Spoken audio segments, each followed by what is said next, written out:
And what we eating for lunch?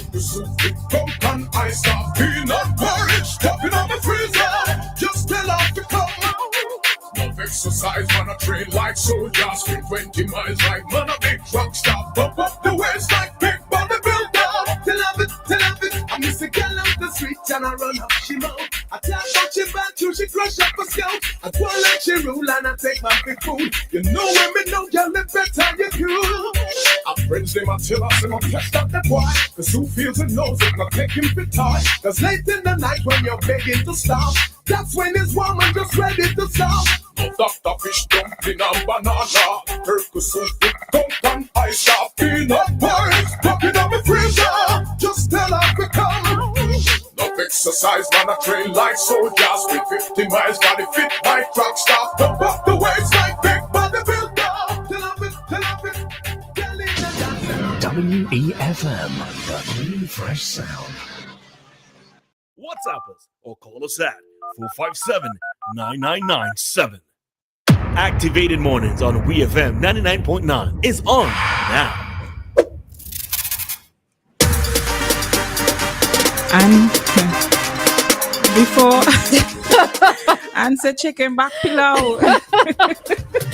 No Dr. Fish, no dumplings and banana.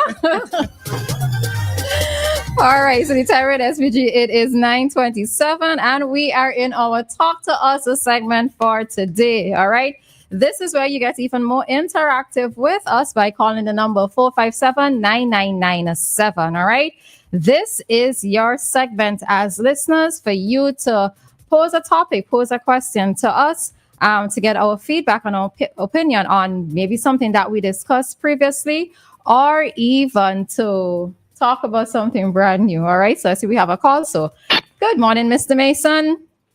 Pleasant good morning. Morning. How are you? We're good. Is more importantly, how are you? I'm sorry. Tuesday morning. Now listen, Kingsley and I are good buddies, right? Mm-hmm. So anything he threw at me, I can take it. Now, Tuesday morning, I called him to let you know I wasn't feeling too well. But Tuesday night, I called Kingsley's program. Mm-hmm. And he said to me, yes, I heard it this morning like a cry baby. Come Yeah. I heard him. I was listening at the time. Right. Now, Kingsley, I am really pleased to know I have two lovely mommies so I can go and cry my tears. So, all right? Yes.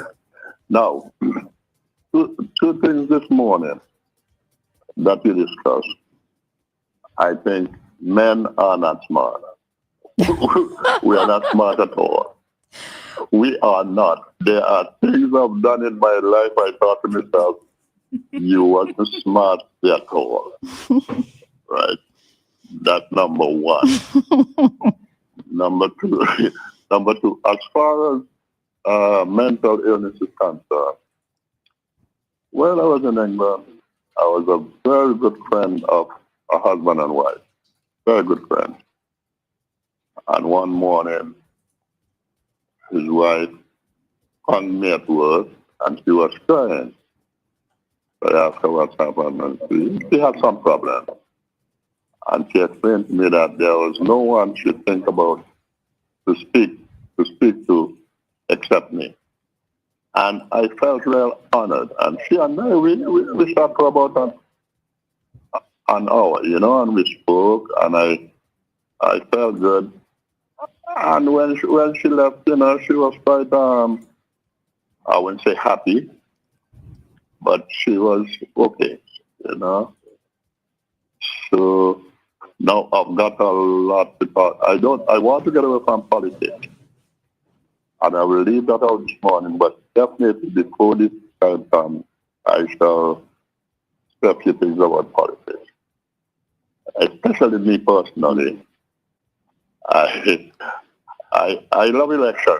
I love election, and I think I said it to you before that I like debates. I like debates, and I was involved in 3 elections in England, not politics, but on my workplace. And there are quite a few things that I'd like to talk about on politics, but I'll leave that out for this part. Okay. Anyway, I am not 100% Kingsley. My mommy will put me right, okay? All right, but your voice sounds stronger than it did last week, so good. Right. Yes, I'm picking up there. I don't know what happened, but the cold just came over. Anyway, Okay. I shall say you both have a nice weekend, mommy. My 2 mommies. No problem there. No problem there. All the best. Have a nice weekend. All right, you too, Mr. Mason. Thank you. Sure.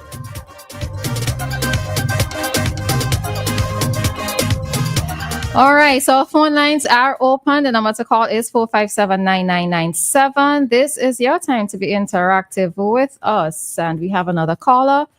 Hi, caller. Good morning. Good morning. How are you people doing? Morning. We're all right. What about you? Okay, good. Now,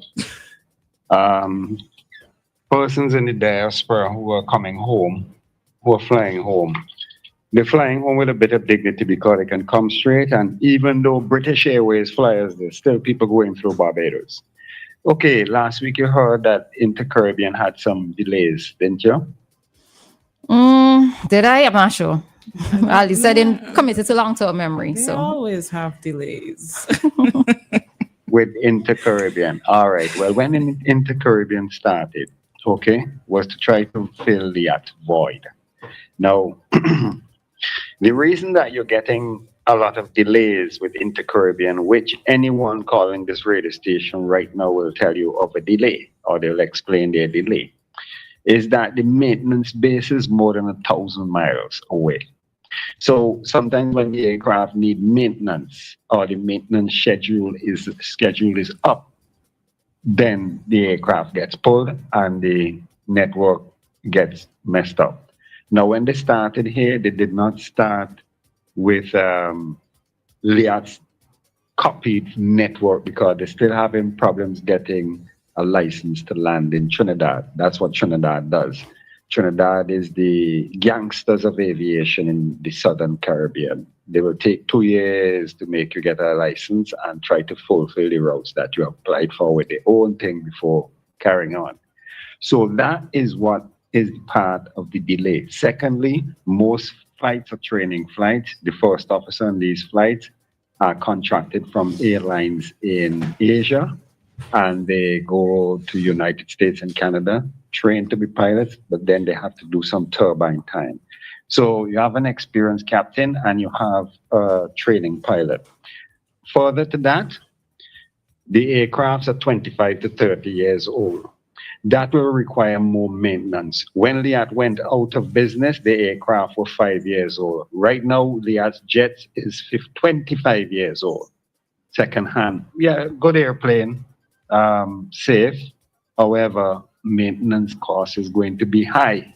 You're not in the United States where these things are cheaper, but luckily newer technology do not pay that much. And their aircraft are flying around here under Nigerian registration. So we want to look into that a bit more and see if there's any clauses as to why you should be flying around here instead of using the regular Antiguan registration and not even US registration, which is November.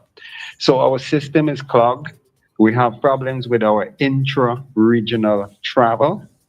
Okay, the prices are high. You can pay cheaper to reach the States than you can pay to reach Barbados or whatever the case is. It's probably almost 300 and something dollars US to go to the next island.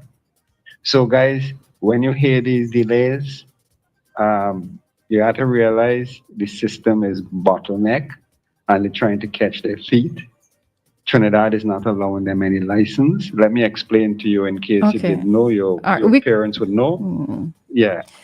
No, I was Well, just. Yeah, go ahead. No, I was just Sorry. going to tell you to wrap it up if you don't mind, please. Yeah. All right. So normally with Liat Network, it covered 1,300 miles. She had 2 aircraft sleeping in Trinidad and 1 in St. Vincent. So the one that leaves Trinidad, the 2 leaves Trinidad in the morning and continues up the islands, missing out or jumping over each other. And that was the goal to the success. So take care of yourselves and have a nice weekend. Yeah. All right, you as well. Thank you.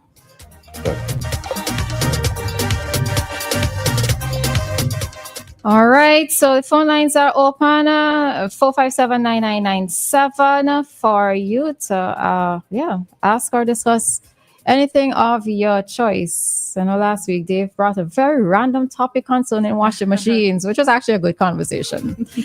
All right, so just something that Mr. Mason mentioned in terms of that conversation that we had before, on mental health and mental health awareness, and is it prioritized within the Caribbean?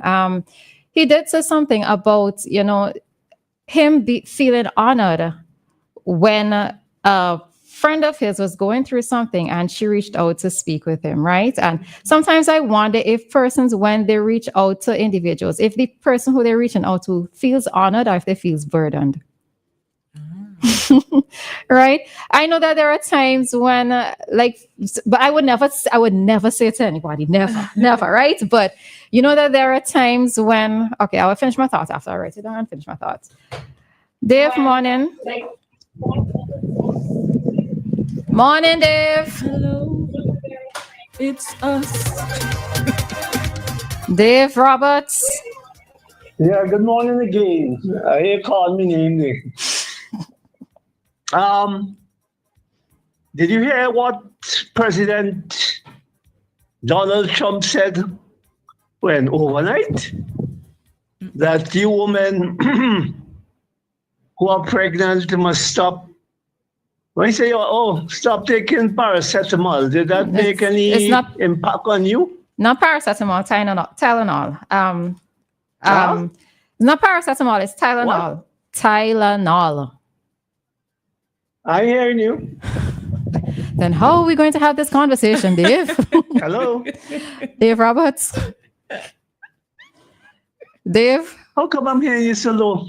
I don't know, Dave. I really don't know. That's why I had to turn up my thing sometime. Anyhow, yeah, so it would be good to hear if that's a problem affecting our women in the Caribbean. From our health source or somebody from, an expert, so to speak, if that has reached us. But it's how Trump is making this very positive statement, new announcement about women must not use, whatever you say is not paracetamol? Yeah, it's Tylenol he's speaking about. Tylenol? Yes. You sure? Anyhow.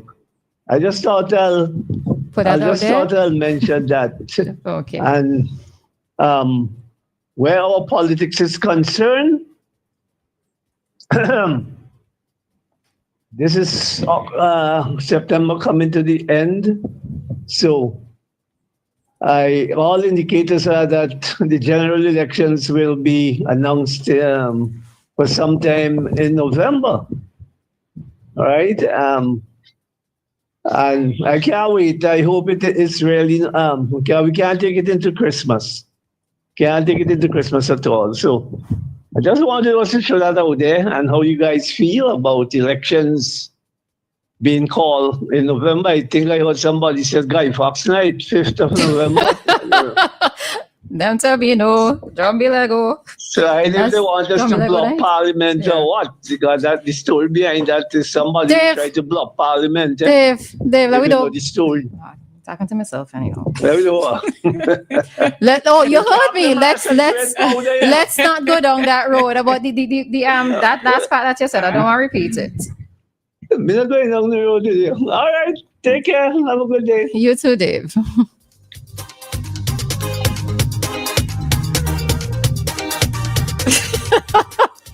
Crumpel, you going to get banned from that WhatsApp just though. Just wait. All right. Anything, Dianna? Well, just to touch on what Dave mentioned about the Tylenol. Dave, no, I did not hear anything from President Trump. I didn't hear anything about this until you just mentioned it. And there's, let me take the call and then I'll get back to that. Hello, Kojo, morning. If you really check what Trump said, you won't even bother mentioning that. Because one of the reasons why it's not the reason why a pregnant woman should not use Tylenol is because Tylenol give the kids autism. Mhm. Autism was discovered in 1911. Tylenol was created in 1955. I don't know who went back in the future, whoever went back in the past and come back in the future to put each of them together. It's kind of mind-boggling. Mhm. Women don't even bother listening to kids. If you're talking about Tylenol and autism in pregnant women, we would have a lot more pregnant, more autism kids around in this world. Because it was one of the most common used things for fever, for cold, back in them time. Now we have a whole heap of choices. But when Tylenol come out, Tylenol and Fensic was the two major things that people used to use. So I can't see you telling me that these things now creating autism in children. When autism was first discovered in 1911. Mhm. So it's mind-boggling that people, and you listen to a guy who's basically, not to disparage him, but he admit that he was a crackhead. Who, Trump? No, the health man. He admit that he used to be on drugs. Who's the current health man though? They didn't move the person. Kennedy. Oh, right. Oh, Bobby Kennedy. Mm-hmm. He admit that he has a worm in his brain. And people, this world is upside down, you know. This world is definitely upside down. You could never get somebody of his caliber to be in a health department. Somebody who don't even think about vaccine, like no vaccine at all works good for him. None. Right now, there are smallpox coming back in America here, measles coming back, and nobody's going to get vaccinated. And I think we're going to see the outcome of that. Yeah, no, I think what they want to advocate for is the splitting up of the vaccines and not giving all the shots at the same time. I think that's what they advocate. No. You sure? That's not what they advocate. I'm telling you, I follow my politics, and they want to eliminate vaccines. This guy doesn't believe in no vaccine at all. I know about that part, but okay. He just fired a doctor because she doesn't want to rubber stamp what he wants. They're firing good people. People who deal with climate change and all that stuff and weather patterns, they're gone. No, today we don't know which weather. Just now we don't even want it. You might not even get the weather because they don't close down that what they call it, what you want to use to do the whole world weather thing. They shut that down. So if your local station and your local thing don't give you some kind of weather thing, you're in trouble. I mean, it's so sad, and people still walking around calling Trump. Yeah. All right. Thanks. Thanks, Kojo. Sorry. Thanks. All right. I think you were going to say something. Well, Kojo, same time I was gonna read something here. So as Dave mentioned that, I decided to go on the internet and look, and I found a letter here. I mean, it's just a short space of time and I pulled this, so I don't even have enough time to verify. But I found a letter here from the U.S. Food and Drug Administration. It's dated September 22nd this year, and it's titled "Notice to Physicians on the Use of acetaminophen during pregnancy. Don't know if I pronounced it right. And it's basically, well, it starts off by saying in recent years, evidence has accumulated suggesting that the use of acetaminophen by pregnant women may be associated with an increased risk of neurological conditions such as autism and ADHD in children. Some studies have described the risk, And in its third and final paragraph, it says, in the spirit of patient safety and prudent medicine, clinicians should consider minimizing the use of that drug during pregnancy for routine low-grade fevers. The consideration should also be balanced with the fact that that drug is the safest over-the-counter alternative in pregnancy among all analgesics and antipyretics. Aspirin and ibuprofen have well-documented adverse impact on the fetus. And it is signed by Martin Macquarie, the Commissioner of Food and Drugs. So I don't know if this is legit, but I will have to look into it. But yeah, the FDA seems to be aware of that. All right. All I will say to this is that I am not taking medical advice from Trump. All right. That's just basically what I would say on it. I would not personally take medical advice from Trump. And if a woman is concerned about whether or not Tylenol is correct, then you go to your healthcare provider, you go to your doctor and you ask. All right. Of course, you can do your own research, but you have to find authoritative information because anything can be put on the internet. All right. Now, when it comes to what causes autism, a quick Google search, there are multiple factors that can cause autism. All right. It's not just necessarily linked to, as Trump is promoting or stating, the use of Tylenol. All right. So this is one of those cases where we have to use the internet to our advantage. All right. Use the time you have on your hands with your smartphones and get the information for yourself. All right. So, I don't have any thoughts with regards to, well, I'm not a pregnant woman, but as a pregnant woman, probably taking Tylenol. It's not for me to come here and speak on it because I am not an authoritative source on it. All right. So with that, we are heading on out of our Talk to Us segment for today and heading directly into today's Community Dateline.